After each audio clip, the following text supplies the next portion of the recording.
Rais, kwa niaba ya watu ya MAUMAU na watoto wao tunasema asante. Sisi rais tuko na furaha kwa sababu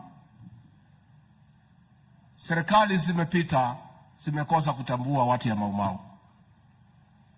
The MAUMAU story is about land and freedom. MAUMAU ilikuwa naitwa the Land and Freedom Army. Na hao watu ya MAUMAU walipigana, mzungu akiwa na guruleti, akiwa na bombs, akiwa na buduki. They had only a panga and a resolve to liberate their country. Uhuru kapatikana, lakini mashamba haikupatikana. The British government gave 30 million pounds for land to be bought from settlers to settle the MAUMAU and their descendants. But the black colonialists diverted that money. That land was taken by a few and given to home guards and collaborators. Na nimeshukuru sana former Prime Minister umekubaliana na sisi ya kwamba mashamba ya MAUMAU ilichukuliwa na home guards and collaborators.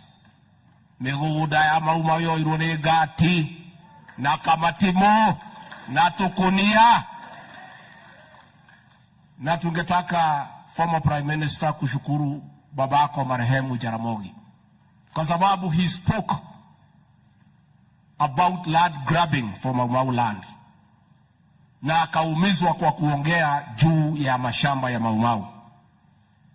Tungetaka kukuomba kwa heshima, waziri mkuu wa zamani, ukitetea wa Kenya kwa mambo zingine zote vile naendelea, tunataka kusikia pia utetee hao watu warudishiwe mashamba yao, na wale walichukua na muda wajua warudishie hao mashamba yao. Wale wanasema ati serikali inunue mashamba ni sawa, lakini mashamba ya MAUMAU iko na inajulikana pahali iko. Si wale wako nayo warudishe hata kama ni nusu. Na tutetee hiyo.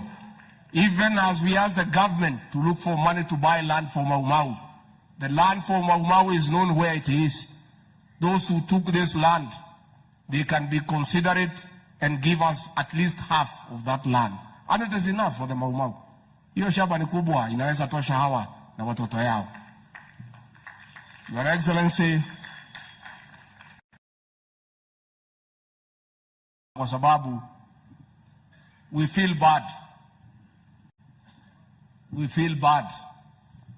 We feel cheated. And we feel misused.